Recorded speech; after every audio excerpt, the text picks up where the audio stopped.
La Cafetera. Dirige Fernando Berlín. ¿Quieres un café? En el programa La Cafetera de Radio Cable. La ha entrevistado Fernando Berlín en La Cafetera. Mañana en La Cafetera de Radio Cable. Porque con las cosas que había dicho, que yo le oí la grabación del programa de Fernando Berlín. Mire, yo parafraseando a Radio Cable, no estás sola. Ahora mismo, bueno, pues tenemos como ciertas discrepancias con el Partido Socialista, porque esto implica efectivamente que las empresas españolas dejen de realizar relaciones comerciales con el régimen criminal de Israel. Por cierto, nada nuevo, porque esto es a lo que nos obligan los convenios que hemos suscrito. Pero no solo eso, es que estamos diciendo que hay que romper relaciones con el gobierno criminal de Netanyahu y que tenemos que dar más pasos y alzar más la voz. Es decir, lo que hemos visto en Naciones Unidas la pasada semana tiene que materializarse de forma concreta ahora.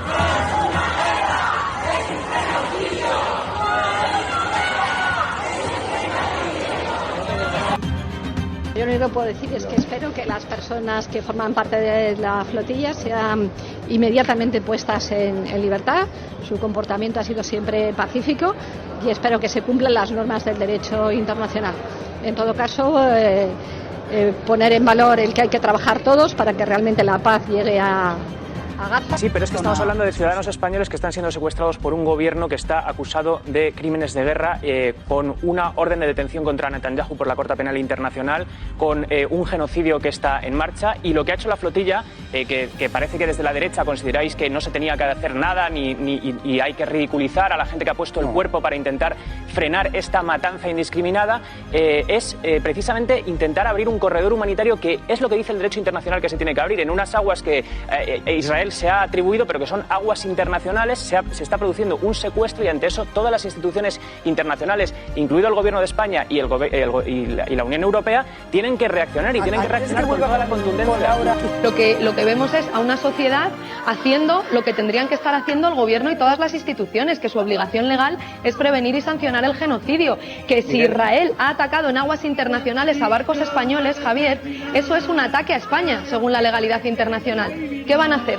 ¿Se van a quedar parados? ¿Van a hacer como si nada? ¿Diciendo que simplemente van a ayudar diplomáticamente a la gente secuestrada en la flotilla? No. Un ataque de una fuerza militar de otro Estado en aguas internacionales a un barco con bandera europea es, según la ley española e internacional, un ataque a España. Si la Asamblea de Facultad Flotante creyera que Israel es genocida, es un Estado genocida, no hubieran aparecido por ahí ni locos. Ni locos. Pero ya se han dado el baño y a partir de ahora, pues venga, subvenciones para chiringuitos, para el teatro, para el cine, ya se han hecho su agosto y esto sigue y les da igual, porque en el momento en el que se está intentando alcanzar la paz y que el mundo contiene el aliento a ver si de una vez esto para, ustedes no lo quieren, porque no quieren la paz, eso es de lo que van. Y ahora están intentando reventarlo por todos los medios. Pim, pam, pum. Habla de la fruta para no hablar de la pasta que se lleva su novio de las comisiones de Quirón. La pim pam pum prefiere hablar de una falsa amenaza de muerte del Lendakari para no hablar de que ustedes han contratado empujadores que hacinan a la gente en vagones de metros como si fueran ganado. La pim pam pum habla, por ejemplo, de Venezuela para no tener que hablar de por qué lleva justificando la matanza de civiles indefensos durante meses en Palestina. Y la pim pam pum no tiene ningún problema en sacar a pasear a ETA con tal de no hablar de que esta misma semana se reunía con el fondo BlackRock y les aseguraba que la vivienda va a seguir siendo un inmejorable negocio en la Comunidad de Madrid antes que un derecho, aunque eso le suponga el tiempo, la salud y la energía a millones de madrileños. Es un truco viejo. Mi mensaje es muy claro. España no es el problema. El problema es su gobierno. En España no hay lawfare. Lo que hay es un presidente y su entorno que son noticia a nivel internacional por su corrupción. España es de fiar, aunque el gobierno no lo sea. Por eso le daremos la vuelta y España será el socio creíble, estable y pujante que necesita Europa. Somos un gran país, por eso le daremos un gran gobierno.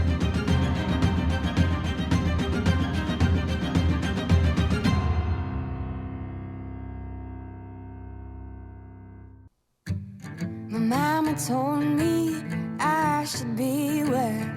I'll tell you a story about mean people who take use of innocent girls. Don't mean to scare you, but be careful. Maybe think twice before you walk away. Buenos días, hijos de la cafeína. To take you home. Look over your shoulder when you go. Activistas de la taza humeante, enemigos de lo soluble, los exploradores del aroma, los insomnes ilustrados, los militantes del expreso crítico, los adictos a la cafeína informada, esos cazadores de sorbos, los que llevamos café en vena, los que estamos infusionados de realidad. Sí, los de la conciencia despierta, los del molinillo, los del capuchino, los... incluso también un poquito a los del café soluble, pero no los del té de matcha, esos no. Buenos días a todos, bienvenidos a La Cafetera una mañana más, al resumen de actualidad más cafeinado de toda la red de internet. Tenemos que hacer un análisis esta mañana, tenemos un programa muy entretenido, Los viernes hemos hecho una conversión. Es verdad que me da mucha pena, hay muchas secciones con las que yo estaba muy a gusto, porque tanto libros como los videojuegos, que además lo componían los propios oyentes del programa, como las series, pero esas secciones, cuidado que no es que desaparezcan per se, sino que vamos a intentar ir colocándolas, cuando vayan irrumpiendo noticias relacionadas con esos ámbitos, pues colocándolos en diferentes lugares de la programación. Pero el viernes queda restringido a un análisis informativo, primero el del día, después a través de la prensa internacional y después hacemos una especie de agenda cafetera a lo bestia, contando esas noticias que han pasado más inadvertidas, que se han quedado en el tintero, que también forman parte de la semana, que también las hemos dado más perdidas durante la programación, pero en un tono también más propio de la cafetera. Así que el viernes se compone como un programa también diferente. Espero que os esté gustando, de verdad de corazón. Espero que nos lo hagáis saber en los comentarios, tanto aquí en Spotify como en YouTube. Que nos pongáis, oye, me gusta esto, yo le sacaría más partido a esto otro, haría también esto, me ha gustado especialmente esta parte. Ya sabéis que los besos, los abrazos, son las mejores críticas, pero sobre todo eso, un poquito las cosas que más os gustan para que las podamos potenciar, ¿vale? Escuchad el programa y nos decís qué tal, qué es lo que os parece. En una mañana en la que, bueno, además con esta sección que hemos inaugurado en la cafetera, que ya es conocida a lo ancho y largo de todo el océano Atlántico, Pacífico e Índico, la portada más florida. ¿Cuál es la portada sobre la que a la que han dedicado más dosis de creatividad nuestros profesionales de la información? Esta mañana en el periódico El País, en el ABC, en El Mundo, en La Razón, en La Vanguardia, se están disputando nuestro premio de la portada más florida. Deberíamos hacer también el ranking semanal, porque esta semana ha habido algunas que han sido absolutamente alucinantes. Pero lo que sí que vamos a hacer es la liga definitiva, la liga total. La liga del fin de año, cuando tengamos todo el ranking hecho. Bueno, hoy os leo las portadas así como aproximación. En el periódico El País, dice el periódico El País esta mañana que Israel ha recluido a los miembros de la flotilla antes de deportarlos. Los más de 400 detenidos serán trasladados a una prisión y en los próximos días a Madrid y a Londres. Netanyahu felicita a la Marina por bloquear la misión humanitaria que iba a Gaza, dice el periódico El País en su portada. Mientras se producen masivas protestas en Madrid y Barcelona contra Netanyahu, contra el genocidio, a favor de quienes a bordo de esa flotilla se estaban manifestando en contra del genocidio. Y esta es la portada del periódico El Mundo.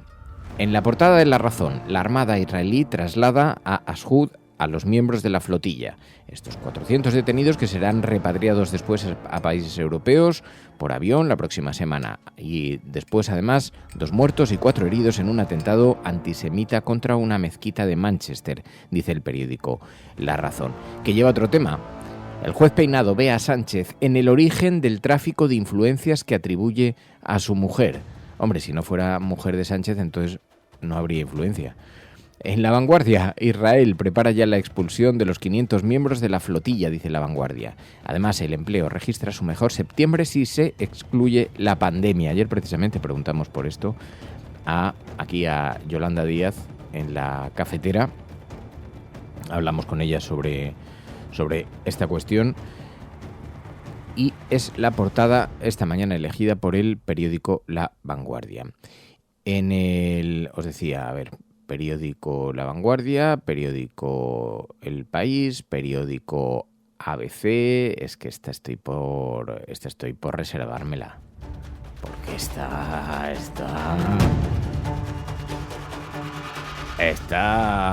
se merece un campo de flores. Y La Razón ya os la he leído, La Vanguardia ya os la he leído, vale. La del ABC. Es que se va a llevar directamente la más florida, es que no hay que ir muy lejos. Aragón denuncia la entrada de 19 inmigrantes adultos camuflados como menores.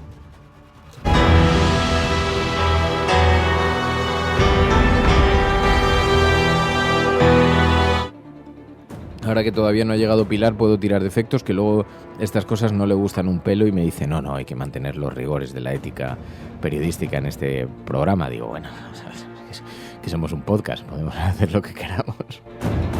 Pero el caso es que sí, que Aragón ha denunciado la entrada de 19 inmigrantes adultos. Dice que estaban camuflados como si fueran menores, que las comunidades gobernadas por el PP van a reforzar las pruebas óseas y dentales de los que sean enviados desde Canarias, que insiste en señalar al gobierno.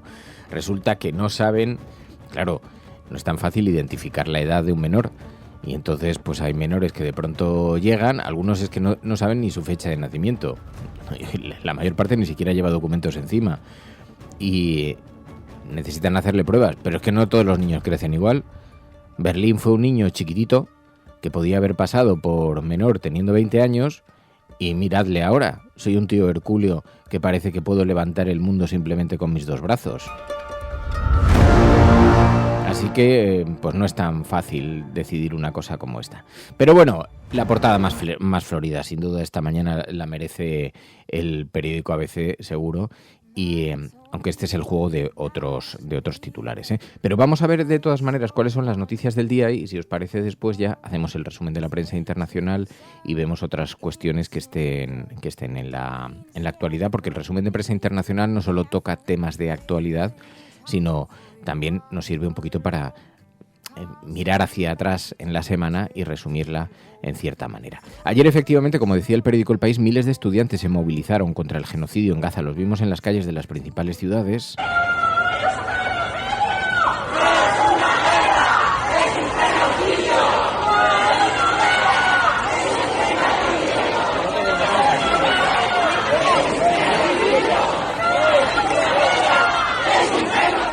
Y vimos también al gobierno haciendo equilibrios para justificar la presencia de su barco de la Armada a unas millas de los barcos que fueron atacados por Israel sin que hiciera nada.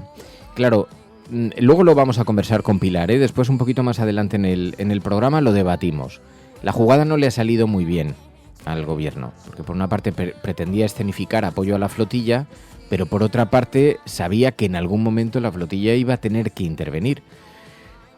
Hicieron esta distinción de nos quedaremos fuera de los límites territoriales, unos límites territoriales que se ha sacado del forro Israel, pero bueno, nos quedaremos fuera para no entrar en conflicto, pero entonces ¿para qué envías nada? Por si acaso alguien necesita una tuerca en la travesía. Entonces lo que pretendía ser un gesto de apoyo, un gesto de determinación y también un pequeño pulso contra Netanyahu, se ha quedado al final en un cagarruto. Y la ministra ha tenido que salir haciendo ese equilibrio en el discurso. Yo lo único que puedo decir es que espero que las personas que forman parte de la flotilla sean inmediatamente puestas en libertad. Su comportamiento ha sido siempre pacífico y espero que se cumplan las normas del derecho internacional.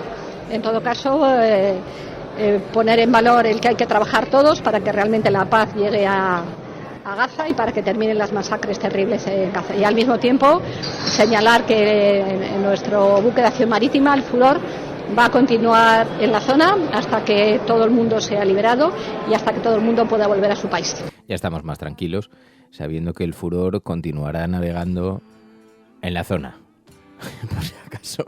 por si acaso tiene que hacer algo, que no sabemos muy bien en qué consiste lo que tenga que hacer el furor que no haya podido o no haya hecho ya. Pero bueno, el caso es que esto está provocando también dentro del seno del gobierno algunas divisiones. Ayer conversábamos aquí en la cafetera, entrevistábamos a Yolanda Díaz, la vicepresidenta del gobierno y ministra de Trabajo, que aludía a los datos del paro. Sabéis que ayer se presentaron y son, una vez más, un dato muy positivo, excepcionalmente positivo para un mes de septiembre que históricamente siempre es un mes en el que se pierde mucho empleo porque todos los empleos de verano se repercuten. Pero Yolanda Díaz decía en la cafetera, hablaba de las discrepancias que tiene con el Partido Socialista en esta materia, en materia de Gaza. Ahora mismo, bueno, pues tenemos como ciertas discrepancias con el Partido Socialista, porque esto implica efectivamente que las empresas españolas dejen de realizar relaciones comerciales con el régimen criminal de Israel. Por cierto, nada nuevo, porque esto es a lo que nos obligan los convenios que hemos suscrito. Pero no solo eso, es que estamos diciendo que hay que romper relaciones con el gobierno criminal de Netanyahu y que tenemos que dar más pasos y alzar más la voz. Es decir, lo que hemos visto en Naciones Unidas la pasada semana tiene que materializarse de forma concreta ahora. Ahora se tiene que materializar, pero hay división. Por una parte, el gobierno aplaudió el plan de paz presentado por Donald Trump y por Netanyahu.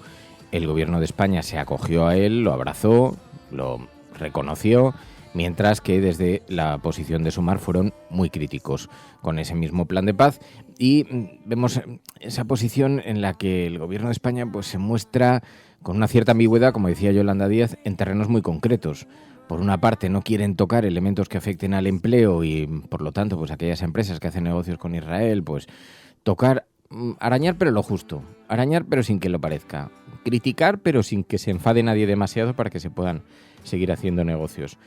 Y lo que viene siendo conocido como pura hipocresía.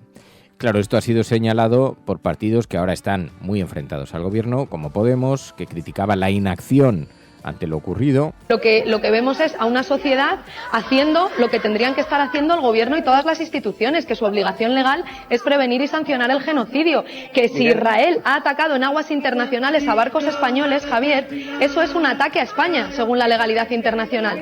¿Qué van a hacer? ¿Se van a quedar parados? ¿Van a hacer como si nada? ¿Diciendo que simplemente van a ayudar diplomáticamente a la gente secuestrada en la flotilla? No. Un ataque de una fuerza militar de otro Estado en aguas internacionales a un barco con bandera europea es, según la ley española e internacional, un ataque a España. ¿Qué va a hacer el gobierno? ¿Va a hacer como si nada? ¿Se va a quedar parado mientras tienen secuestrados a nuestros compatriotas? Yo creo que es el momento ya de dejarse de tanta pose y tanto postureo y actuar realmente, porque España y Europa, cuando quieren actuar, de verdad, actúan, y el ejemplo es Rusia. Así que actúen ya para parar este genocidio y para pararle los pies a Israel.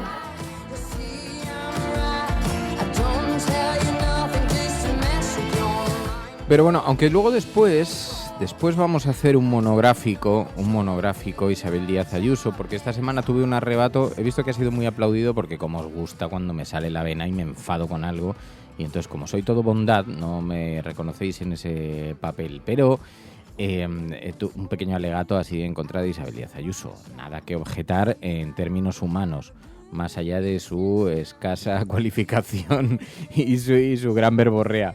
Pero la cosa es que ella lo pone muy fácil. Cada semana, luego lo vamos a hablar con Pai, luego intento sonsacar un poquito a Pilar con esto y escuchamos algunas perlas ya más de hemeroteca y otras cosas que han ocurrido esta semana. Pero es que mirar la última que nos ha dejado ayer. Nunca es suficiente para Isabel Díaz Ayuso.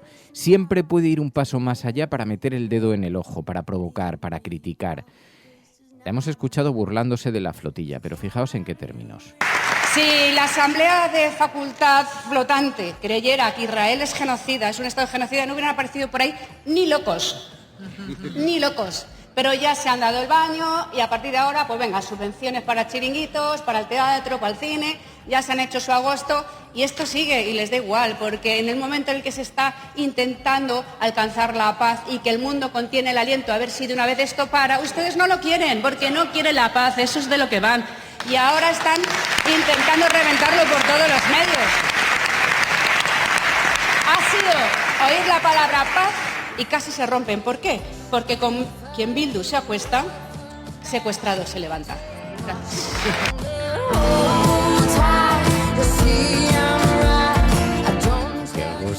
Que os gusta. Luego os pongo unas cuantas perlas porque vais a alucinar y es precioso además, o sea, el repaso es alucinante y yo sé que por una parte decís, no, que no queremos escucharla más, que lo único que hacemos es alimentar su retórica y conseguir que tenga repercusión y todo eso. Nah, dejaros de rollo, sé que os encanta, lo veo en los picos de audiencia y además también retrata, mira, esto no lo contaré nunca en público, pero siempre hay mucho debate en torno a ¿se le debe dar voz a ciertos personajes o no? Porque consiguen lo que quieren. Dicen, no, ellos ya consiguen lo que quieren. No, porque es que llegan a oídos de mentes frágiles que son convencidas. No, mira, la gente no es imbécil. Pero luego hay una cosa, yo recuerdo una vez cuando empecé a ir a 59 segundos, que me preguntó el director del programa entonces, me dijo, oye, ¿tú con quién quieres que te ponga a debatir? Y entonces le dije, a mí, al más grotesco. Al que tiene el parche en el ojo, al que se pone a gritar como loco, a mí ponme a uno de esos. Porque todo el mundo dice, no, hombre, no les puedes dar voz, no les puedes dar alas, porque entonces consiguen llegar, pues eso, a las mentes frágiles. Digo, no, mira, no hay cosa más caricaturesca que encontrarse a personas como estos. Isabel Díaz Ayuso es una bendición para la izquierda, es una auténtica bendición, porque efectivamente, aunque a los chulos, a los provocadores, a los pijos, a los madrileños estos de la chulería del palillo en la boca les encanta, Isabel Díaz Ayuso es un destrozo fuera de Madrid para el PP. Es un auténtico destrozo. Divide al partido, la gente le tiene una manía, porque además ella, como no es que sea una persona muy estratega, vamos a ser sinceros, se maneja por las estrategias de Miguel Ángel Rodríguez, Isabel Díaz Ayuso dispara todo. Y lo mismo está en León y está disparando al botillo leonés que está en Cataluña y está disparando al pantumaca. O sea, le da exactamente igual, no apunta, no mide, siempre es... Pues eso, es como la niña de la cerilla y el barril de gasolina. O sea, que va con eso en la mano, siempre con la cerilla encendida y con cara de haber perdido el norte. Y en cualquier momento pega fuego y le revienta todo alrededor. Así que ni tan mal escucharla. Sé que forma parte un poquito de la agenda setting porque ella lo hace para estar allí. Pues muy bien que esté allí, si a mí me parece estupendo. Siempre dicen, ya, pero a Esperanza Aguirre eso la elevó a los altares. Digo, bueno, la elevó el caiga quien caiga y relativamente, que ya estaba haciendo méritos propios y José María Aznar ya la tenía designada para ser elevada a los altares. Pero efectivamente se la conoce más populosamente. Bueno, lo que pasa es que eso hace también que reciba respuesta política. Emilio Delgado, menudo repasito a Isabel Díaz Ayuso. ¿Sabéis que esta semana se ha cubierto de gloria? Isabel Díaz Ayuso fue entrevistada en Telecinco. Este es el momento en el que tenéis que dar al like al vídeo, ¿eh? Darle al like, poner un comentario, hinchad, quemad en los comentarios del YouTube, quemad los comentarios de Spotify ahí diciéndome cosas. Fer, mira esto, pero fíjate, pero ostras, a mí me parece esto, ¿eh? Like, seguir el canal y comentarios, muchos comentarios. Porque, ¿sabéis que esta semana, la última de Isabel Díaz Ayuso, es que escuchó hablar al presidente del gobierno vasco, no entendió que hablaba en euskera y creyó que la estaba amenazando diciendo Ayuso pim pam pum, con lo cual ya ha sido bautizada en su ignorancia, porque es que de verdad estas cosas, o sea, no le pasarían si lo hiciera. Bueno, la hemos visto esta semana dándole la bienvenida a BlackRock, a los grandes especuladores en materia de vivienda. O sea, es que todo lo que hace, todo, absolutamente todo, está mal hecho. Luego vamos a hacer un repasito semanal de Ayuso, ¿vale? Pero quien le ha puesto la etiqueta ha sido precisamente Emilio Delgado. Y os contaba lo del pim pam pum porque es como la ha bautizado, la pim pam pum. La pim pam pum. Ayuso ha hecho un Pim pam pum. Habla de la fruta para no hablar de la pasta que se lleva su novio de las comisiones de Quirón. La pim pam pum prefiere hablar de una falsa amenaza de muerte del Lehendakari para no hablar de que ustedes han contratado empujadores que hacinan a la gente en vagones de metros como si fueran ganado.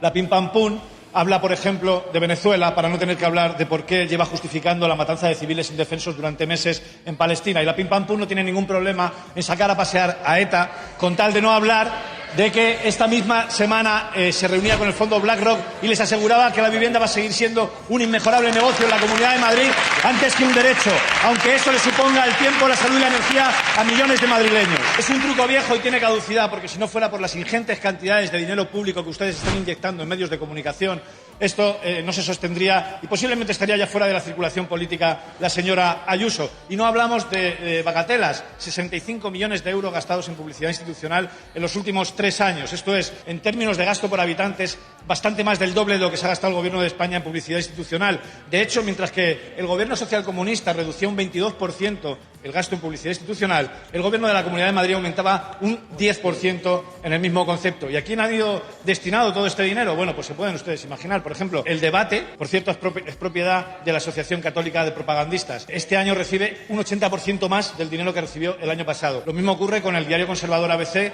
que aumenta un 67%, o con Intereconomía, que aumenta un 40%.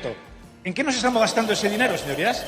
¿En silencios o en aplausos? Cada vez que invertimos un euro en que alguien le diga a la presidenta lo bien vestida que va y lo guapa que es dinero que dejamos de emplear en mejorar los servicios públicos y en ayudar a las familias a que lleguen a final de mes. Cada euro que invertimos en tapar los problemas de los madrileños es un euro que le robamos a las soluciones a esos mismos problemas. Y les voy a decir una cosa. Van a necesitar ustedes muchísimo más dinero cuando el novio de Isabel Díaz Ayuso entre en prisión y tengan que tapar eso y decirle a la gente que aquí no pasa nada. Y les voy a hacer una sugerencia. La próxima remesa de propaganda institucional, en vez de sacarla del dinero de todos los madrileños, la sacan del bolsillo de los diputados y diputadas del Partido Popular. Porque el silencio se compra, pero la dignidad del pueblo madrileño, esa ni se vende ni se compra, señorías. Muchas gracias.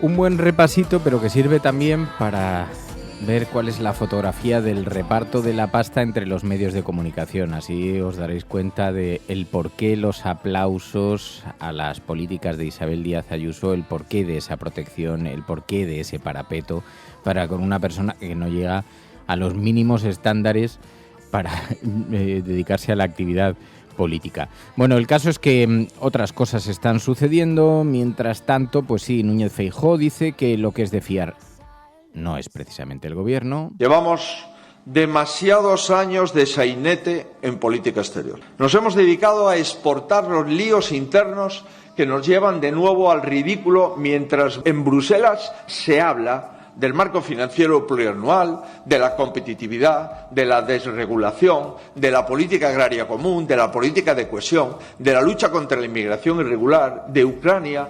España está fuera de todos estos asuntos porque nuestro gobierno actual tiene demasiados problemas propios. En este contexto, mi mensaje es muy claro. España no es el problema es su gobierno. En España no hay lawfare. Lo que hay es un presidente y su entorno que son noticia a nivel internacional por su corrupción. España es de fiar, aunque el gobierno no lo sea. Por eso le daremos la vuelta y España será el socio creíble, estable y pujante que necesita Europa. Me hace mucha gracia porque responde al arquetipo perfecto del bombero pirómano. O sea, yo le pego fuego a esto y, como dijo Montoro, el que ahora está siendo también perseguido por la ley, como bien dijo Montoro, que caiga España, que ya la levantaremos nosotros. Pero mientras tanto el dato es ineludible, queridos. Efectivamente, ayer supimos que el dato del empleo registró su mejor mes de septiembre, si excluimos la pandemia. Los datos eran indiscutibles, algunos muy especiales, como además muy importantes, como el empleo entre los jóvenes, el empleo entre las mujeres también. Vimos cómo se produce además un récord de turistas internacionales y gasto turístico hasta agosto en España. El empleo subía con fuerza, cae el paro, rompía su tendencia negativa habitual en septiembre. La economía creó casi 31.500 puestos de trabajo, el mejor septiembre desde que hay registros. La seguridad social roza los 21 millones de afiliados y exceptuando la época del COVID, pero si lo comparamos con otras economías europeas, España sigue destacando por su dinamismo en la creación de empleo, aumenta el 9,9%, está por encima de Italia, un 6%, está por encima de Francia, un 2%, está por encima de Alemania, más de 1,5 puntos, y en buena medida también es señalada la reforma laboral, aquella que iba a terminar con el empleo en España, como causante de todo esto. Vamos a preguntarle a Pilar de la Peña, porque la prensa internacional ha hablado también de la economía de España y una vez más se vuelve a deshacer en elogios. Y eso es información, aunque a algunos no les guste mucho. Venga, vamos a la prensa internacional. Programas de radio, de televisión en España. La prensa burlándose de nuestra propuesta. Podrán decir todos los periódicos del mundo lo que quieran. Que a democracia va a ganar. En España, el ex vicepresidente del gobierno... En España finaliza el recuento de votos en los comicios municipales y autonómicos con una participación del 64%. Rodrigo Rato is under investigation. Dejaré lo mejor de mí, para poder estar a la altura de la confianza que ustedes me han entregado. No olvidamos justicia, verdad, respeto. Seguimos. Bueno, pues como primera forma de acercarnos a la semana, abrimos los medios de comunicación internacionales para ver cómo han proyectado la imagen de España en el exterior, de qué manera también han resumido un poquito la actualidad, han destacado los temas más trascendentales y sobre todo qué imagen deja de todo esto de nosotros a través de la prensa extranjera. Con Pilar de la Peña. Pilar de la Peña, buenos días. Hola, buenos días. Bueno, una semana, Pai, en la que hemos tenido bastante protagonismo porque la flotilla, el asalto a la flotilla, también la prohibición del uso de bases. Bueno, la relación de España con Israel ha sido muy destacada por la prensa internacional, ¿no? Sí, se han hecho eco de bastantes de las medidas o digamos de las decisiones del gobierno español en relación a toda la crisis de Gaza, ¿no? Empezando por, bueno, pues ya de hecho lo comentábamos a finales de la semana pasada, la decisión del gobierno español de enviar una fragata o un patrullero para escoltar y proteger a los miembros de la flotilla mientras navegaban por el Mediterráneo después de varios ataques con drones que se asociaba al ejército de Israel. Esto ya en sí mismo fue bastante noticia y han estado pendientes de este aspecto, pero luego otras decisiones del gobierno, como pues por ejemplo la prohibición de usar de que las armas o digamos los vuelos o los buques que iban a llevar armas a Israel usaran las bases de Rota y Morón. Ha sido algo que también han destacado varios medios internacionales, desde el Telegraph a Anadolu, a por supuesto buena parte de los medios israelíes, o quizá también esta reacción del ministro Álvarez cuando después del asalto a la flotilla, llamando a consultas a la encargada de negocios de Israel en España, que es actualmente, digamos, el puesto diplomático de más alto rango que mantiene Israel en España. Todo esto también es, lo recogido desde Le Figaro, a otros medios internacionales, se han hecho eco de esta reacción. Es verdad que la posición de España sigue siendo señalada como una de las voces más críticas.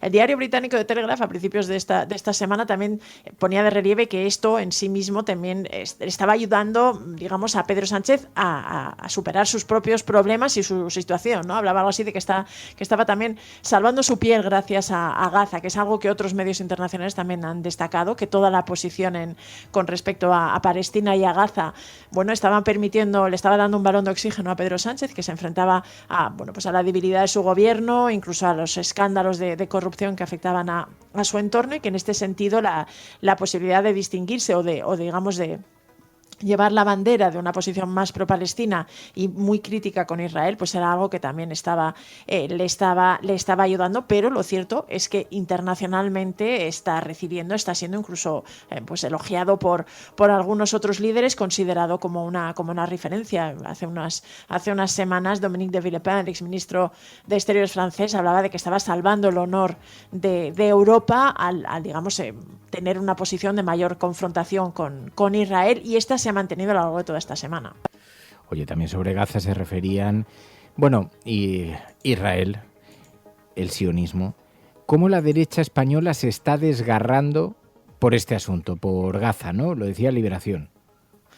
Sí, era un artículo, fíjate que ya te digo que todas las posiciones de España y todos, digamos, los motivos por los que España está teniendo esta posición, estas encuestas que aseguran que el 82% de los españoles están de acuerdo en considerar que la represión israelí en Gaza es un genocidio. Todo esto llama mucho la atención de los medios internacionales, pero el diario de izquierdas Libération, el diario francés, en el que escribe François Museau, es el corresponsal de este diario, que lo hemos tenido aquí en la cafetera varias veces, pues publicaba esta semana un artículo que lo enfocaba desde otra perspectiva, y era cómo toda esta política sobre Gaza, toda esta posición de España estaba desgarrando, era el titular, desgarrando a la derecha española, ¿no? Y ponía de relieve que, de hecho, se explicaba que Alberto Núñez Feijóo, el actual líder del PP, estaba casi en medio, se encontraba un poco en una situación muy incómoda, porque en su partido había cierta división con respecto a Gaza. Había determinadas voces más moderadas, colocaba, por ejemplo, en este bando pues a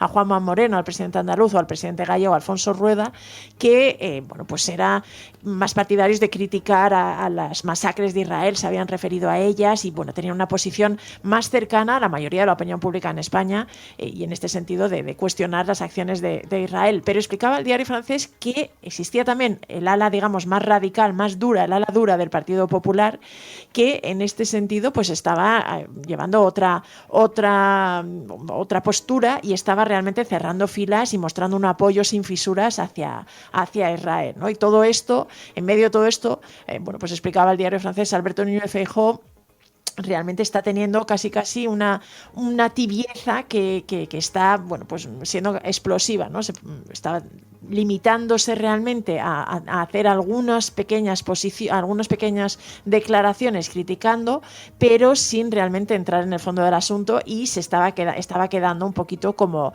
en una prudencia casi muda, era la expresión que utilizaba, y se intentaba denunciar y criticar al gobierno de Pedro Sánchez por el apoyo tan reservado a Israel, pero o por el apoyo, por ejemplo, a las protestas en la Vuelta Ciclista, pero sin realmente entrar en una crítica muy radical hacia Israel, ¿no? Y explicaba que, claro, se encontraba en una posición casi en una pinza en medio de un nudo gordiano, era otra de las expresiones que usaba el diario francés, porque en su partido pues destacadas figuras como, por ejemplo, Isabel Díaz Ayuso,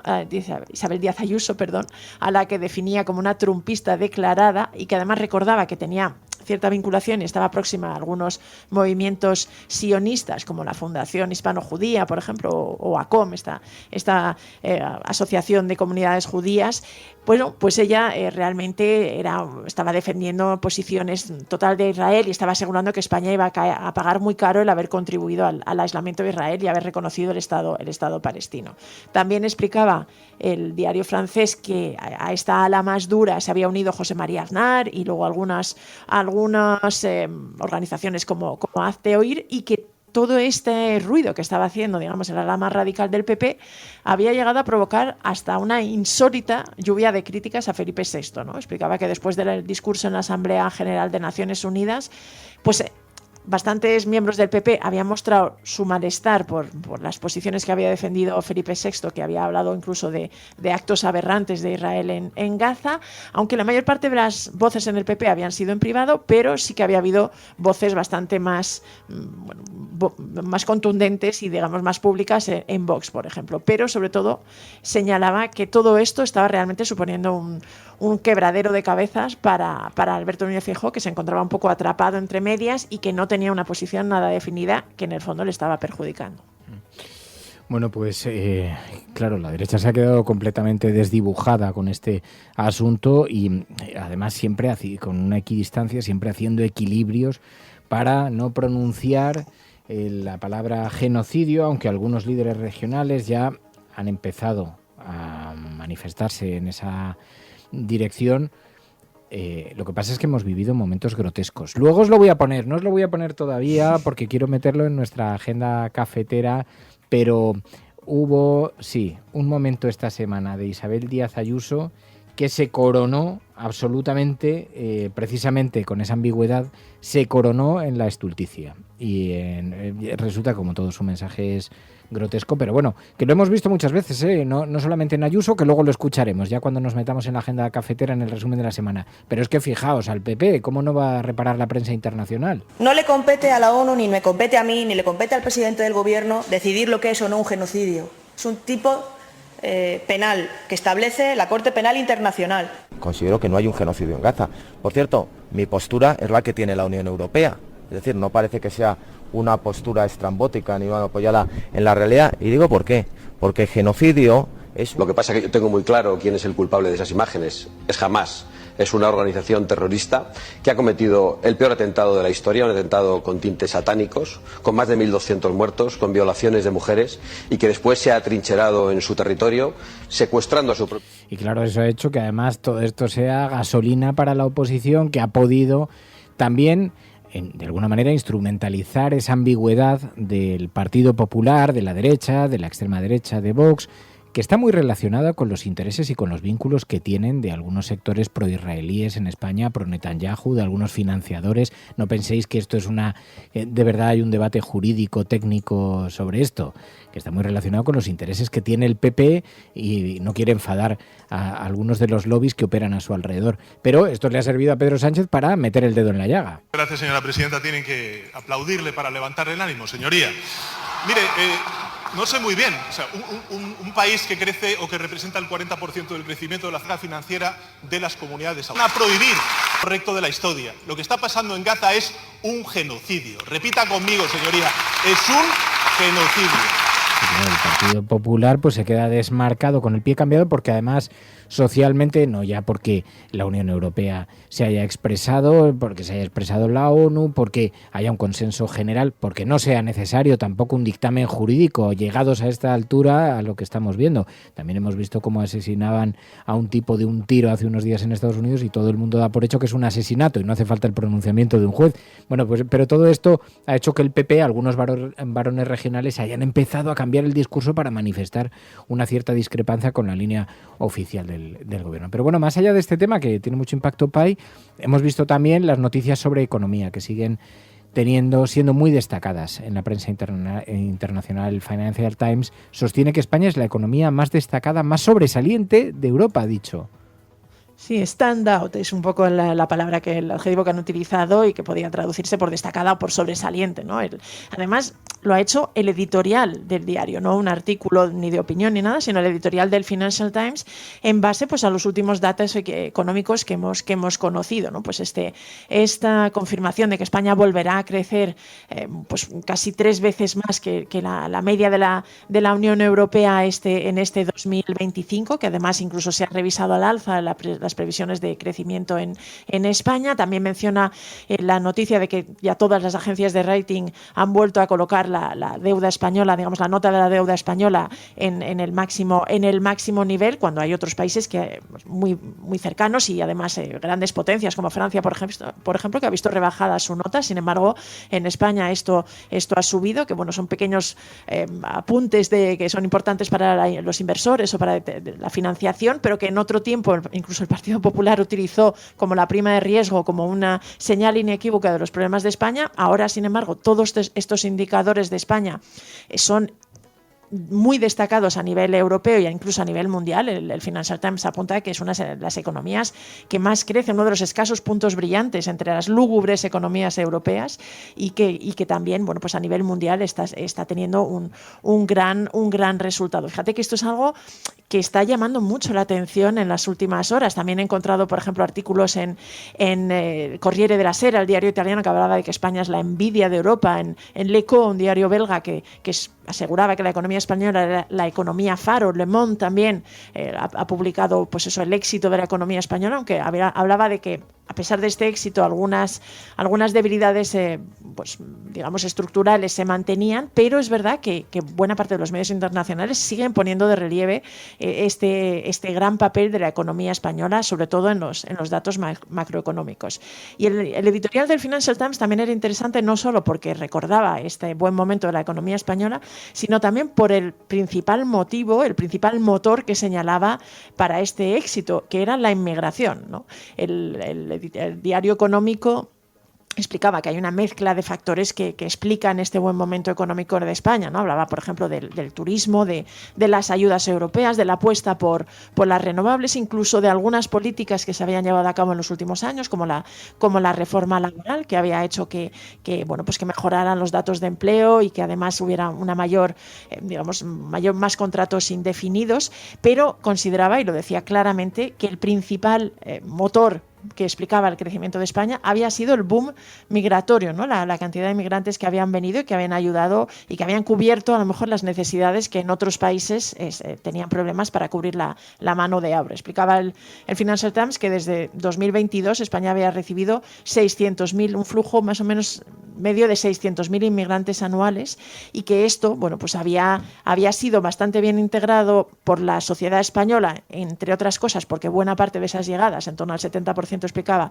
habían sido de migrantes latinoamericanos que por el idioma, por la cultura y por las redes que se establecían, pues se integraban con cierta facilidad, y que además explicaba que España en este sentido era previsible que mantuviera este flujo migratorio, porque además las políticas e incluso el enfoque que se había adoptado desde el gobierno español había sido diferente que al de otros países europeos, ¿no? Que estaban optando más por cerrar las fronteras y por intentar dificultar la llegada de trabajadores o de migrantes de fuera, y en este sentido ponía de relieve que España estaba demostrando cómo este enfoque podía tener importantes réditos económicos. El Financial Times también alertaba de que España tenía que tener cuidado, que tenía que manejar este boom migratorio con cierto cuidado, porque también señalaba que podía generar en algún momento tensiones, por ejemplo a nivel de vivienda, y recordaba, por ejemplo, cómo había habido algunos enfrentamientos como en Torre Pacheco y en otras localidades con el tema de los migrantes, como además desde la extrema derecha, dada la gran polarización y la fragmentación del ambiente político en España, pues era un tema que también estaba sobre la mesa, pero decía que España tenía ahí una oportunidad de mantenerse como ejemplo a nivel europeo si conseguía convertir todo este boom y estas ganancias demográficas en una prosperidad que pudiera durar. También hemos visto cómo la propia prensa internacional se refería ya más en concreto a la inmigración, pero sobre cómo está alimentando a la derecha, la extrema derecha. Hablaba de Vox, pero también lo hemos visto cómo ha ido salpicando el discurso del propio Partido Popular. Ahora fija su atención en la inmigración. La inmigración irregular, lo que es irregular, no puede producir derechos. Porque si lo irregular o lo ilegal produce garantías y derechos, automáticamente dejaremos de llamarle irregular. Pero esto es el Partido Popular, porque hemos visto incluso a Junts, Míriam Nogueras... Més del 40% dels immigrants a Catalunya no treballen. I molts d'ells han de rebre ajudes socials per poder viure. Hi ha escoles on l'alumnat nouvingut o de pares immigrants representa gairebé la meitat dels alumnes. Per exemple, en els últims anys i cada any a Vic s'incorporen entre 200 y 300 nous alumnes migrats un cop al curs. Dicen que eso hace perder la identidad catalana, pero Vox lo ha capitalizado, ha conseguido contagiar al resto de partidos políticos. Pedro Sánchez ha tenido algún encontronazo con el líder de Vox en esa materia. Lo que amenaza a nuestra sociedad, a nuestra convivencia, no son los inmigrantes, son gobiernos como el de Orbán, que ayer lo que ha hecho ha sido prohibir manifestaciones de los colectivos LGTBI en Hungría, o lo que hacen ustedes, banalizando y negando la violencia de género. Bueno, el caso es que la prensa internacional dice que Vox está en auge y es la voz de la derecha anti-inmigración en España. Sí, The Times, el diario británico, hablaba en un reportaje de este fenómeno, ¿no? Alertaba además que una cuarta parte de la juventud española podría votar a Vox en las próximas elecciones, ¿no? Y que incluso si nos limitábamos a los jóvenes, hablaba de entre 18 y 24 años, si eran hombres, ese porcentaje subía incluso al 34% según las encuestas. Y en general, no solamente entre los jóvenes, ponía de relieve el diario británico que Vox estaba realmente siguiendo o atravesando un momento de auge y de tendencia creciente, que a muchas encuestas le daban una intención de voto de entre el 16 y el 18%, y intentaba explicar cómo había surgido este fenómeno y en qué se basaba, ¿no? Y en este sentido, bueno, pues explicaba, por ejemplo, que en los mítines de Vox, Santiago Abascal, su líder, acostumbraba pues un poco a hablar de la Edad Media, de la reconquista, ¿no? Y defendía que en la actualidad se necesitaba otra reconquista para combatir la invasión islamista. Aunque The Times señalaba que no se limitaba a este discurso denunciando las invasiones migrantes islamistas, sino que también hablaba de terrorismo climático y de ideología woke, que eran un poco los pilares de este discurso, y que, bueno, pues de momento estaba teniendo un cierto éxito en atraer a determinadas personas, ¿no? Determinadas a jóvenes y no únicamente jóvenes. El diario intentaba explicar un poquito de dónde estaba bebiendo este apoyo a Vox y a las ideas más de extrema derecha en un país que, bueno, pues tradicionalmente había tenido una cierta vacuna frente a la extrema derecha por las décadas de dictadura que había y del franquismo que había sufrido el país, pero que en este momento, bueno, pues realmente estaba en auge. Explicaba que, por ejemplo, Vox estaba creciendo sobre todo robándole votos al Partido Popular, y que en este sentido con Núñez Feijóo como líder pues había poca consistencia a la hora de ofrecer o de frenar esta pérdida de votos, y ponía un poquito de relieve eso, como toda esta retórica y antimigrante estaba, bueno, pues atrayendo a determinadas personas molestas y probablemente con las dificultades y afrontando la crisis de la vivienda o, digamos, la crisis del coste de la vida, y bueno, pues estaban viendo que las recetas de Vox, aunque básicamente explicaba, dice, las recetas de Vox hablan de volver a tener sentido común, de devolver el orden o incluso de rebajar impuestos, pero todo este discurso pues estaba atrayendo y estaba ganando más apoyo en determinadas capas de la sociedad, y bueno, pues alertaba de que esto podía realmente cristalizar en las próximas elecciones, enarbolando un poquito esta bandera del discurso anti-inmigración, que hasta ahora en España no estaba teniendo demasiado eco. Oye, también hemos visto cómo la prensa global ponía de relieve que España va a tipificar la violencia vicaria como delito específico. Sí, está este anuncio del Ministerio de Igualdad y del Gobierno, ¿no? que al final se va a presentar un proyecto de ley para tipificar en el Código Penal como delito específico la violencia vicaria, la llamada violencia vicaria. Pues fíjate que ha llamado la atención de bastantes medios internacionales: Le Monde, Reuters, Barron, The Straits Times, Malaysian Mail, es decir, hay bastantes medios de todo el planeta que se han hecho eco de esto. Le Monde, por ejemplo, destacaba que es una primicia, que por primera vez la violencia vicaria, que es el tipo, explicaba que se define como la violencia que se ejerce contra las mujeres, la violencia de género contra las mujeres por personas interpuestas o por terceras personas, generalmente a través de sus hijos, pero también podía ser otros familiares, otras personas. Pues por primera vez en España iba a tener consideración de delito aparte si se aprobaba este anteproyecto de ley, ¿no? Ponían de relieve que, bueno, que España, todos los medios que se hacían eco de ello, ¿no? Recordaban un poquito que España llevaba años siendo un referente en la lucha contra la violencia de género, que en concreto el gobierno de Pedro Sánchez había hecho de los derechos de las mujeres una prioridad, y que este era un paso más, digamos, en este esfuerzo. Y hablaban un poquito de la violencia vicaria. Algunos, como Le Monde, por ejemplo, adoptaban el término; otros, como Reuters y la prensa anglosajona, hablaba simplemente de violencia de género contra seres queridos, pero bueno, pues ponían de relieve que era un problema en España, que era una situación que afectaba y que estaba teniendo lugar, y explicaban que, por ejemplo, desde 2013, que es el año en que se empieza a contabilizar este tipo de violencia, pues de 2013 hasta hoy en España habían muerto 65 niños asesinados por este tipo de violencia. Por eso ponían de relieve que el gobierno español pues había decidido, por lo menos, que quedara tipificado como un delito específico en el Código Penal, y destacaban que podía tener penas de cárcel desde 6 meses a 3 años. Oye, esta noticia no sé por dónde interpretarla, no sé por dónde cogerla. Ya intuía que la cosa estaba así, pero es un poco la soga en casa del ahorcado. Euronews recoge que la causa de la mitad de los divorcios en España son los ronquidos. Me cuesta creer que sea verdad. O sea, me parece una noticia muy colorista, muy otoñal, pero la mitad de los divorcios por los ronquidos, pues anda que no se pueden comprar tapones. Pues fíjate que es un asunto que llama la atención de la televisión europea y le dedica un reportaje un poquito a... Se basa un poco en datos sobre los divorcios en España, los motivos del divorcio, y explica que, por ejemplo, en 2024 hubo casi 83.000 divorcios en España, un 8% más que el año anterior, pero explicaba que realmente hay un mes específico en el que se concentra buena parte de los divorcios, y es septiembre precisamente, ¿no?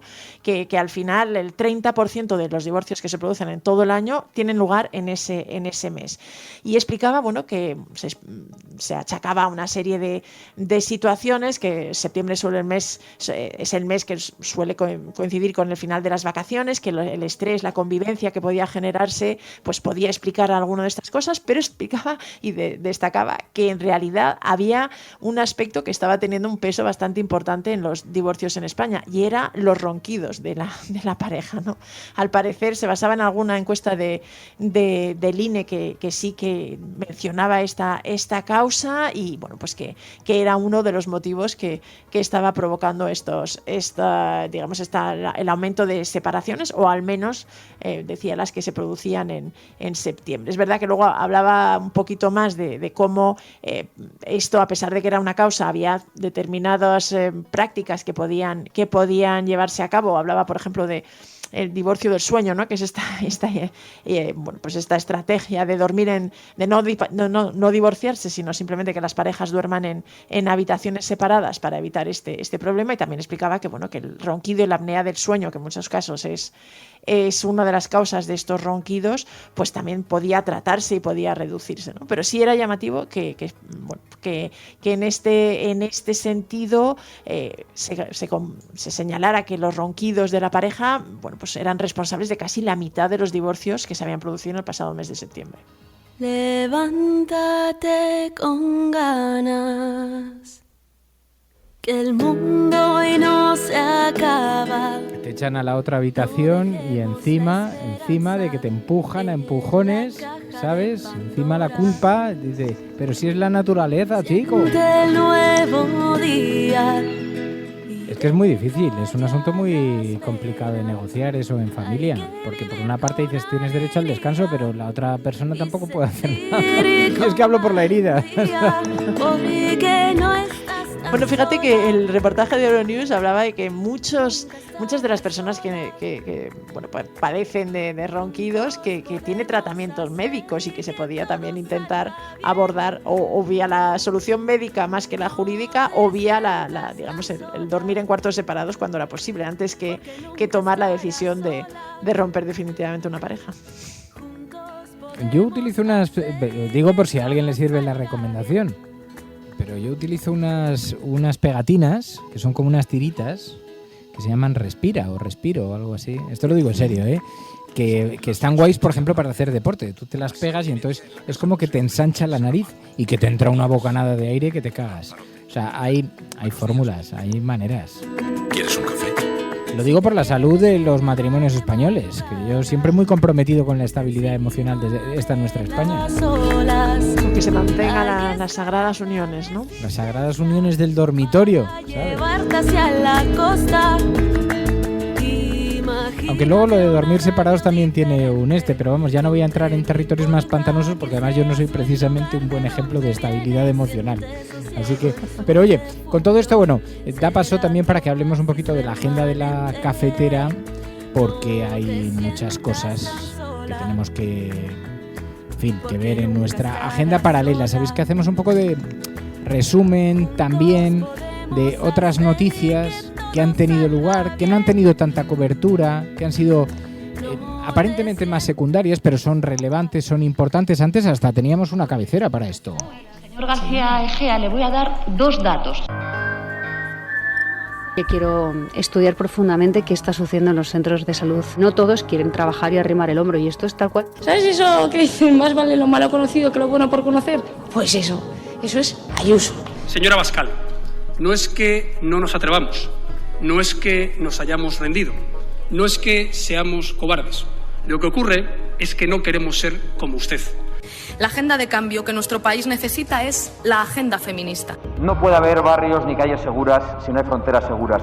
Los hurtos se han reducido en un 38,3%, los robos con fuerza en domicilios un 32,8%, la sustracción de vehículos un 30,5%. Con la mirada puesta en levantar, imaginar nuestro país en 10 años, ahí estoy y voy a estar, y con una enorme ilusión.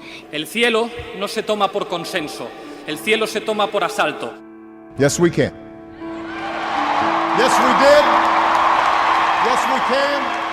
El enemigo es Daesh, el terrorismo yihadista. Más allá de la agenda setting está la agenda de los oyentes de la cafetera. Buenos días, Resistencia.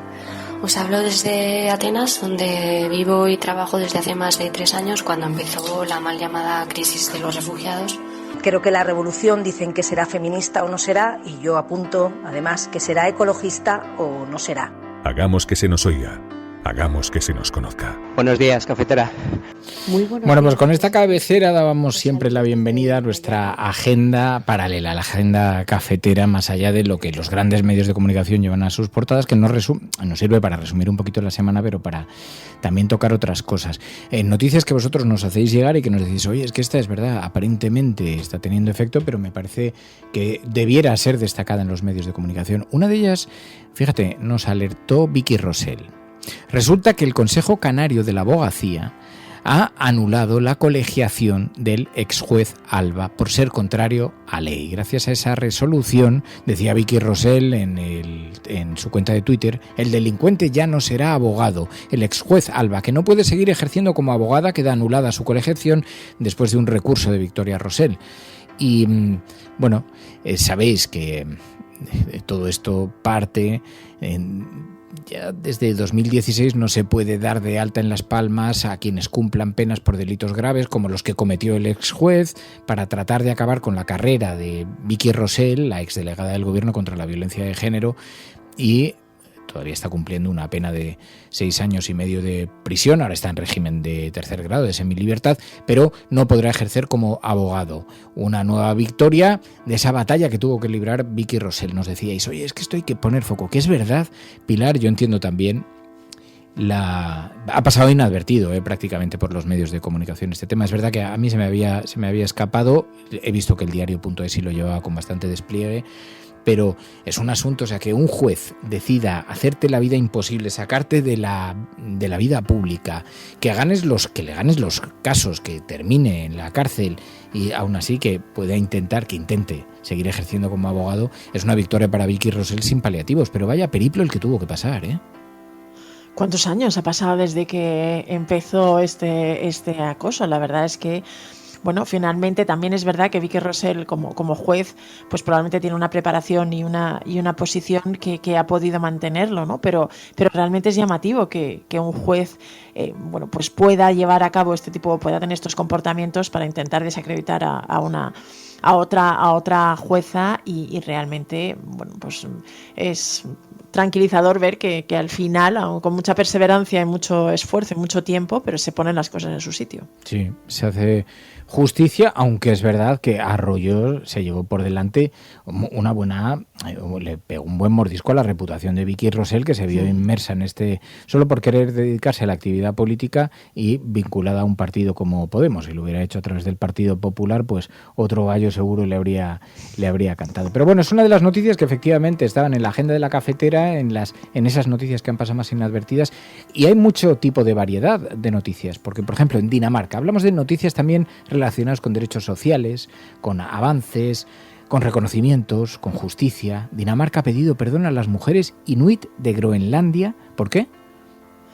Pues porque las sometió a esterilizaciones forzosas entre 1960 y 1991, que se dice pronto, 30 años de una práctica que en Dinamarca tenía algún tipo de justificación, pero que buscaba limitar, digamos, la reproducción de la población inuit, y que afectó a cerca de 5.000 mujeres en todos estos años, y después de muchas denuncias, después de un largo caminar de reparación jurídica, pues finalmente la primera ministra de Dinamarca viajó la semana pasada a Groenlandia para pedir perdón a la población. Todo esto podría enmarcarse un poquito en este intento de sanar heridas y de un poco de recuperar y reconstruir la relación que el gobierno danés, o que en general Dinamarca como país, está haciendo con Groenlandia, especialmente después de las ambiciones que hacia la isla ha mostrado Donald Trump, poco, digamos, no bastante evidentes y bastante públicas. Pero el hecho de que un país como Dinamarca y su primera ministra, Mette Frederiksen, viajara a Groenlandia para escenificar y para, en este sentido, reconocer el error que fue esta política de esterilizaciones forzadas, que consistía básicamente en que algunos médicos pues implantaban dispositivos sin ni siquiera informar a las mujeres inuit, pues reconocer este daño. Incluso se habla de una serie de un fondo para indemnizaciones. Pues es verdad que es una noticia que ha tenido poco eco, pero bueno, que invita también a un cierto reconocimiento y a un cierto optimismo. Bueno, vaya semana, han pasado un montón de cosas a lo largo de la semana. Algunas de este corte pasaban también inadvertidas. Antes hablábamos sobre las campañas contra la inmigración. Se han producido algunos desmentidos, se han producido algunos que hemos llamado cápsulas de café muy interesantes, porque claro, aquí se instalan con una facilidad extraordinaria todo tipo de mentiras que se lanzan. Antes escuchábamos a Núñez Feijóo atacando las subvenciones que reciben los inmigrantes, por ejemplo el ingreso mínimo vital. Bueno, se ha hecho muy viral, muy popular este fragmento de Silvia Inchaurrondo desmintiendo las cantidades que cobran los inmigrantes, las cuantías, los que perciben en este concepto, en el concepto del ingreso mínimo vital. El ingreso mínimo vital, el 80% de los que lo perciben son españoles. Y para percibirlo, dirán ustedes, ¿qué hay que hacer? Tener residencia legal y efectiva en ese momento en España y haberlo tenido de forma continuada durante al menos un año. Entonces, los del ingreso mínimo vital no son los que vienen sin papeles.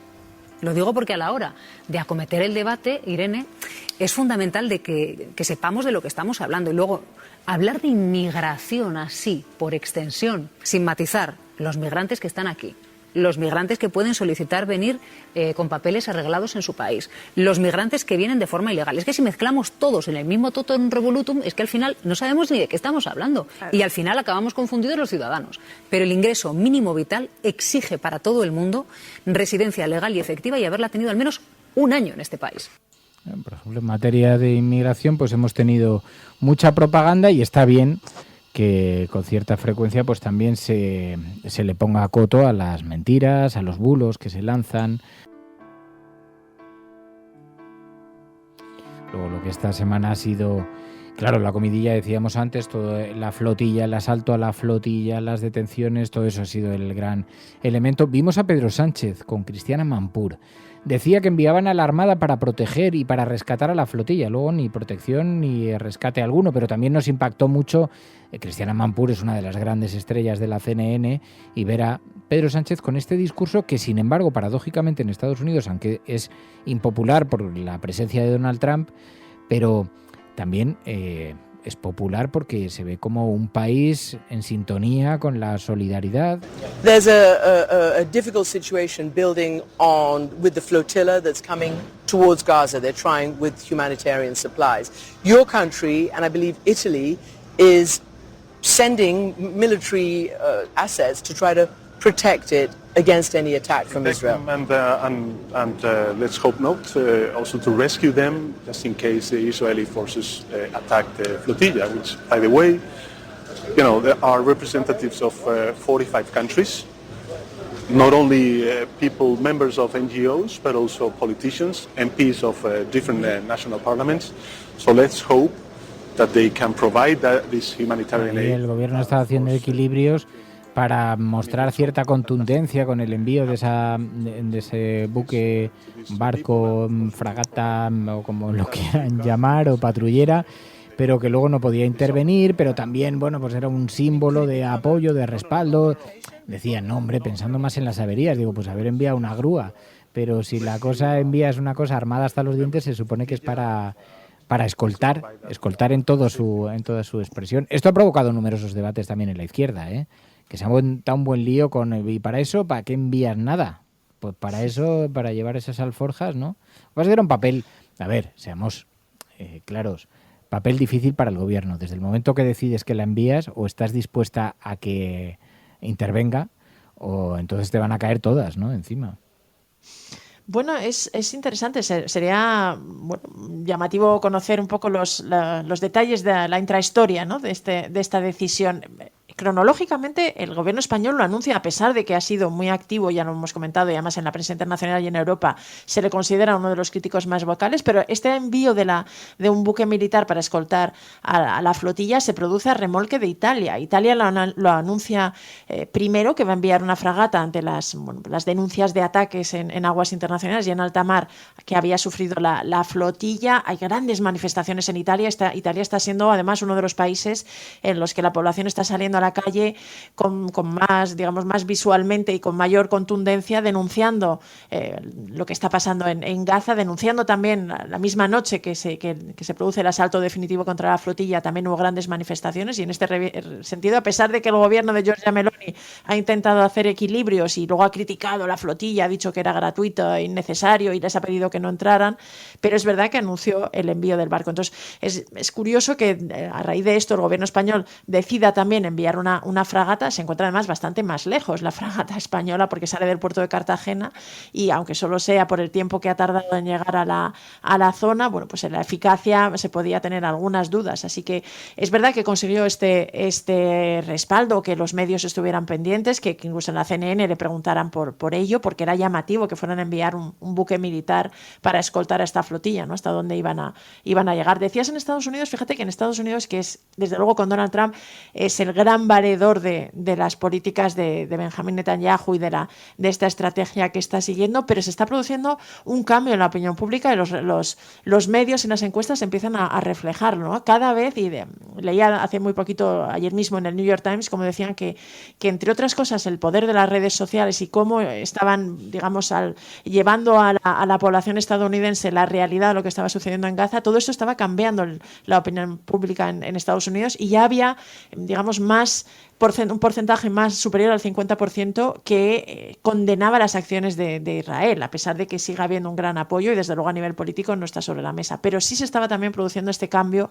en la opinión pública estadounidense, y en este sentido, pues digamos, la entrevista y la participación de Pedro Sánchez también mostraba al público estadounidense cómo se podía incluso a nivel internacional, pues tener otra voz al respecto, ¿no? No, y es bastante paradójico, además, ver cómo Israel, con toda su capacidad, con toda su potencia propagandística, ha sido incapaz de controlar, a pesar de que hemos conocido campañas a través de Google para introducir la propaganda a través de los buscadores, de las redes sociales y todo, ha sido incapaz de controlar el relato, porque las imágenes son tan contundentes. Oye, pero ha habido un minuto esta semana, unos 2 minutos y 20 dura. Jesús Núñez es el experto en geopolítica internacional, participa habitualmente en medios de comunicación, lo vemos mucho en las tertulias, yo coincido muchas veces con él en La Sexta. Era entrevistado en Televisión Española, y allí se puso especialmente crítico con la posición del gobierno de España enviando este barco español que luego no hizo nada, este buque que, en cierta manera, decía Jesús Núñez, basta ya de rendir pleitesía a los genocidas, como decía Julián Macías. Pero fijaros, el momento se produjo en televisión, en el canal 24 Horas. Manual de San Remo. El Manual de San Remo se aprueba en 1994 por parte del Instituto Internacional de Derecho Humanitario, y lo que establece de forma clara precisamente es derecho internacional aplicado a los conflictos en el mar. Y lo que establece, entre otras cosas, es no se pueden bloquear suministros humanitarios. Estamos ante un bloqueo de un suministro humanitario. En segundo lugar, en alta mar, la legislación aplicable a cada buque es la del país de su pabellón. Pensemos en los veleros españoles que hay ahí metidos. De tal manera que un ataque de un buque militar de un país, en este caso Israel, contra un buque en alta mar constituye un ataque contra el estado del pabellón del buque atacado, es decir, de España. Por lo tanto, España está recibiendo un ataque, en este sentido, por parte de Israel, y se responsabiliza de responder, no solo con atención consular una vez que hayan sido detenidos para deportarlos, sino en una causa que, en función de la legislación española, tiene que asumir esto como un ataque que se está produciendo en aguas internacionales. Hay que volver a la misma cuestión. La zona de exclusión es un invento israelí que no tiene ninguna legalidad internacional y que por lo tanto está acometiendo un delito internacional en el momento que intercepta a esos buques en alta mar. Y lo que estamos viendo ahora, último, estas imágenes, es secuestro. Se está secuestrando a personas que tienen nacionalidad española y de otros países. Si ante eso solamente vamos a reaccionar protestando una vez más por cauces diplomáticos a Israel, pues Israel seguirá entendiendo, como ha hecho hasta ahora, que el semáforo está en verde. ¿Qué se puede hacer? Es decir, porque escuché tu planteamiento y realmente es muy lógico lo que dices, pero también escuchaba en general que decía, hombre, la prudencia te dice que tal como es Israel, llevar una patrulla de altura que es como ir con un tirachinas. Pero entonces, ¿a qué lo has llevado? Porque no ha protegido, no ha escoltado y tampoco va a poder asistir. Hasta que ese momento se produzca donde ya no puede seguir avanzando, porque tú imagínate que Israel, que no tiene que pedir permiso a nadie, dice, no, estas son mis aguas de exclusión. Esto me lo llevo por delante. Pero, y hay 20, 30, 40 marineros españoles que mueren en un acto de guerra. ¿En qué situación nos encontramos? Pero ya sabíamos que esto iba a ocurrir un día u otro día, una hora u otra hora. Por lo tanto, si durante la travesía no ha escoltado, no ha protegido, y cuando llega el momento de la interceptación y el secuestro, no protege, no escolta y tampoco asiste porque se queda fuera, ¿a qué ha ido? Claro, esto es inevitable que el gobierno tendrá que buscar una buena respuesta para todo esto, porque es verdad que en el ámbito progresista, en el ámbito de la izquierda, hay una buena herida con todo esto. Porque al fin y al cabo tampoco a nadie le apetece entrar en guerra ni contra Israel ni contra nadie. A nadie le apetece de pronto, pero en el momento que tú te apuntas como un mérito para presumir de que estás siendo solidario, mira qué majos que somos, que enviamos este buque de la Armada para que se sientan seguros y protegidos, y de pronto dices, no, es que los saco, que no se acerquen mucho, no vaya a ser que haya lío porque nosotros nos vamos. Fijaos en Margarita Robles. El furor que está ya por la zona va a llegar hasta la zona de exclusión y se quedará un poco antes de llegar a la zona de exclusión marcada por el gobierno de Israel. Se quedará en los alrededores por si fuera necesario hacer alguna labor de salvamento, pero evidentemente el furor no va a entrar en la zona de exclusión. Ya hemos hecho llegar a la flotilla que es un riesgo enorme el que asumen entrando en esa zona de exclusión. Y por lo tanto, desde la responsabilidad, el furor va a quedarse por la zona sin entrar para ayudar si fuera necesario. O sea, que les ha salido mal el postureo, Pai, en realidad, porque te lanzas al este. A ver, a mí me parece bien, me pareció un buen símbolo, me pareció un buen gesto, yo lo aplaudí en su momento, pero es fácil, claro, dice, no, la zona de exclusión, ¿qué dice Israel? Porque le sale por los cojones a Israel poner la zona de exclusión en esa zona, o sea, y es una cosa como que está en contra del derecho internacional, está en contra del sentido común, está encima el país que está protagonizando un genocidio.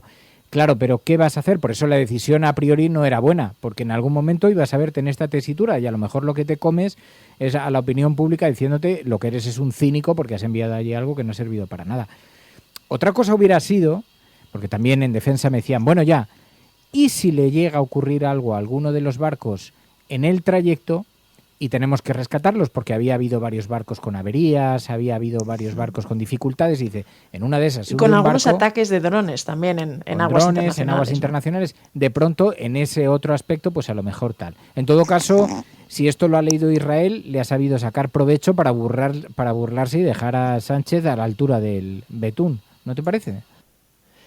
Probablemente sí, realmente. Además, ya Pedro Sánchez es verdad que es lo que te digo, o sea, ha calado esa sensación y esa idea y esa percepción de que es uno de los críticos más claros y que está un poco liderando, llevando la bandera de las críticas a Israel, y hay numerosos medios nacionalistas israelíes que ya han publicado artículos, y hay algunos de los ministros del gobierno israelí que son muy pues dados a la hipérbole en sus intervenciones, especialmente en redes sociales, pues ya le han señalado y le han criticado. Fíjate que cuando estuvo aquí Yolanda Díaz, no lo preguntamos, pero Yolanda Díaz fue vetada hace unos días, hace un par de semanas, ¿no?, por parte del gobierno israelí.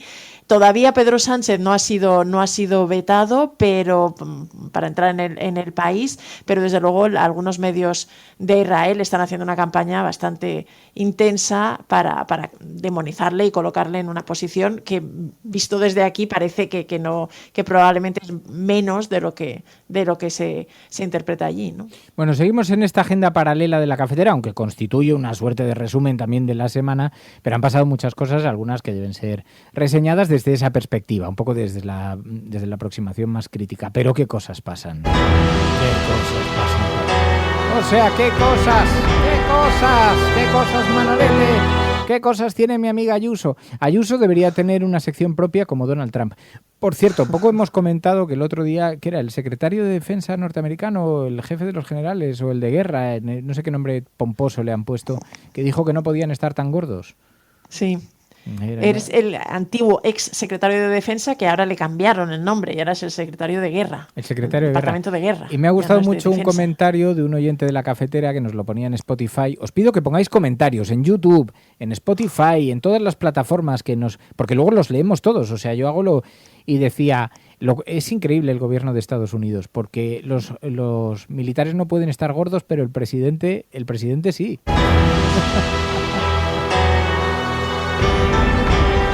Es verdad, Donald Trump, que tiene sobrepeso, que estás. Pero bueno, en nuestra Sarah Palin particular, en su sección. Y eso que dijo Donald Trump en ese mismo discurso, dijo que él valoraba mucho, que le importaba mucho la estética. Y eso, que no quería. Nos hemos dado cuenta. Lo dijo de forma más gráfica y más contundente su secretario de Guerra. Es que me cuesta mucho acostumbrarme a no decirle secretario de Defensa, pero el secretario de Guerra, Pete Hegseth, hablando de los barbudos y de los pelos largos y de cómo era necesario que no fueran gordos, criticando que fuera un ejército de gordos. Y realmente sí que ha sido bastante. Dijeron más cosas, también inquietantes, como que podían utilizar las ciudades estadounidenses para hacer pruebas, porque tenían que luchar contra el enemigo interno, que eso, quizás ha llamado menos la atención que el ejército de gordos, pero es casi más inquietante. Pero sí que tenemos hemos tenido una buena muestra de algún tipo de declaraciones polémicas y llamativas. Ejército de gordos, rastafaris, perroflautas, que sois todos unos perroflautas. A mí me hace mucha gracia. Y luego Donald Trump encima erigiéndose como un amante de la estética. Todos nos hemos dado cuenta, por supuesto, por su gran estilo en el bronceado color naranja y su pelo cortado al modo fregona. O sea, esa especie de... Pero bueno, nosotros tenemos nuestra particular Sarah Palin. Es verdad que Donald Trump siempre debería tener su propia sección dentro de la cafetera. Pero claro, cuando aparece Sarah Palin en España, cuando aparece Isabel Díaz Ayuso, pues todo cobra otro valor. Isabel Díaz Ayuso, que compara un genocidio con ni más ni menos que con las ruedas de Fernando Alonso. Genocidio fue Ruanda, Bosnia, es decir, esto... nos hemos puesto todos a hablar de esto como cuando ¿te acuerdas cuando Fernando Alonso competía y estábamos en Fórmula 1? Bueno, sigue compitiendo, pero siempre que estaba las carreras de Fernando Alonso todos sabíamos de neumáticos de lluvia. No, ahora lo que tiene que hacer, de repente todo el mundo sabía de Fórmula 1 porque Fernando Alonso nos llevó a la ilusión de la Fórmula 1. Entonces, como se puso de deporte de moda, pues todo el mundo el domingo, todo el mundo le decía lo que tenía que hacer. Pues todo el mundo sabe de todo, de derecho internacional, de fronteras, pero se pone a hablar de un conflicto que vamos a pagar por mucho tiempo, por cierto. Ayuso. Yo no digo nada, pero está el trone en nivel estratosférico. O sea, ya el otro día hice un alegato, además, a lo largo de esta semana, buscadlo, porque ha sido muy comentado, y yo sé que ha recibido algunas críticas porque me han dicho, hombre, Fernando, esto no te representa a ti, con de pronto ponerte en ese tono así tan agresivo contra Isabel Díaz Ayuso. Digo, pero si es que no se hace la tonta, es que ha nacido así, si es que si no me sale la maldad.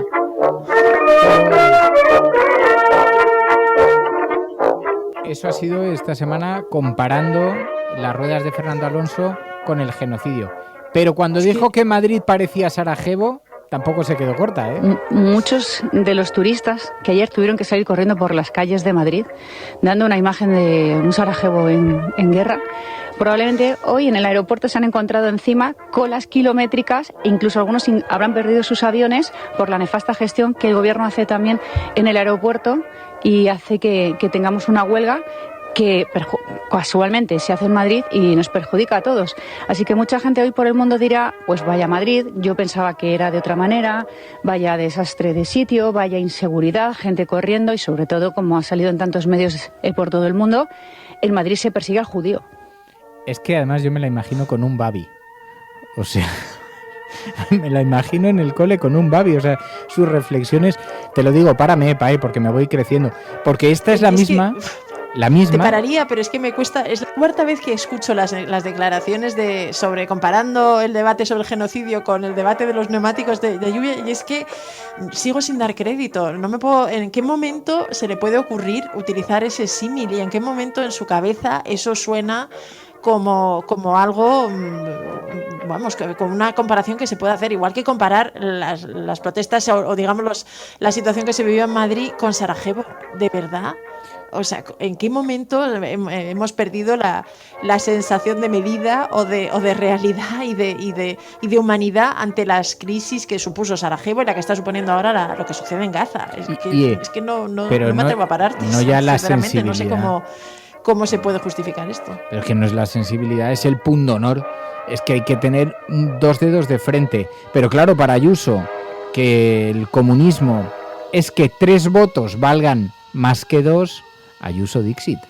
Comunismo es que nada funcione para que los ciudadanos se acostumbren a todo, a costa de arruinar la vida de millones de personas, despojarlas de esa voluntad, de tanta normativa absurda.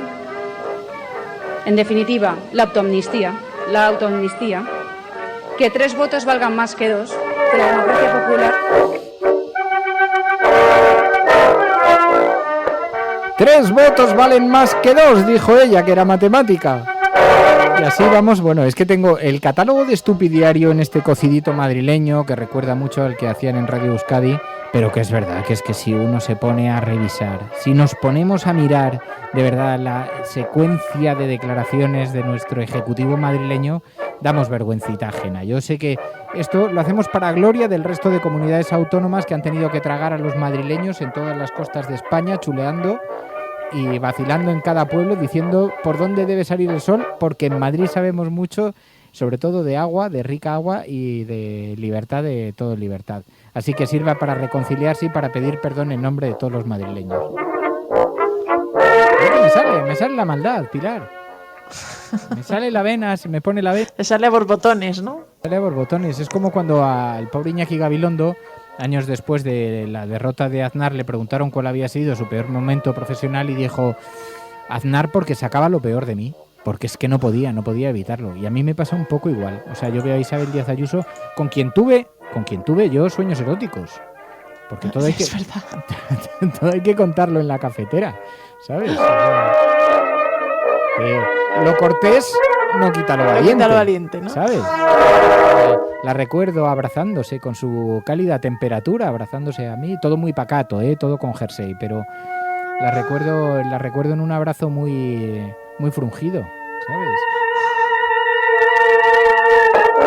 Lo que pasa es que yo le pregunté, pero Isabel, ¿no vas a decir nada en esta noche de amor? Me miró, abrió la boca y dijo: ¿para qué? ¿Para cagarla? Pues eso es Madrid, queridos amigos, eso es Isabel Díaz Ayuso. Pero bueno, así está la cosa. Estás escuchando La Cafetera y si lo estás haciendo eres la Resistencia y no estás sola. Fin de semana, llega el momento. Ay, ya. Hay que tomarlo con una cierta relajación, ¿eh?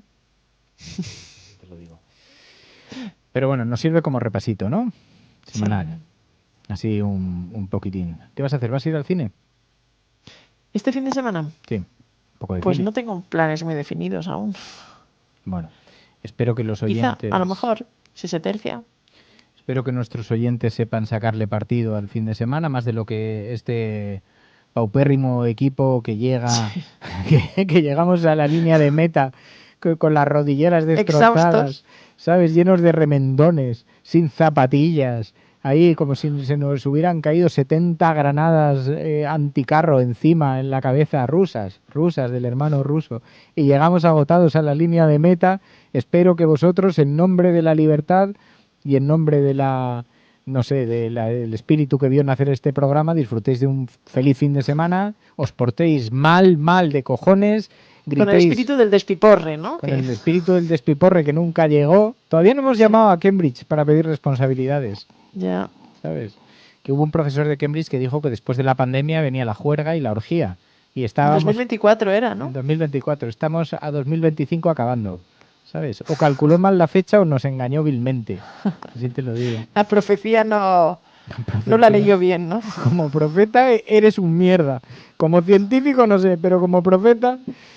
Pero bueno, así es la cosa, queridos amigos. Seguiremos luchando. Yo espero que vosotros, los que podéis, los que queréis, los que os dejan, sigáis gritando vuestros orgasmos a través de las ventanas, disfrutando de la vida, empoderándoos. Todas aquellas mujeres que deseen que el vecindario se escandalice frente a la familia convencional y tradicional y frente a esta sociedad pacata y del visillo que estamos configurando, todavía haya quien golpee en las paredes, rasgue con sus uñas las espaldas de sus parejas y grite bien alto el placer del amor. Así que disfrutar mucho del fin de semana y volvemos el lunes. Pai, gracias. Gracias a la resistencia, siempre. ¿Qué te ha parecido mi alegato erótico festivo? Siempre bien, hombre. Así te desahogas. ¿Sabes? Eso siempre es bueno. Dice, tú, llora por la herida, hijo, llora por la herida. Disfrutad, pasar un buen fin de semana. Hasta el lunes. Nos vemos prontito. Adiós. Gracias a todos por la compañía.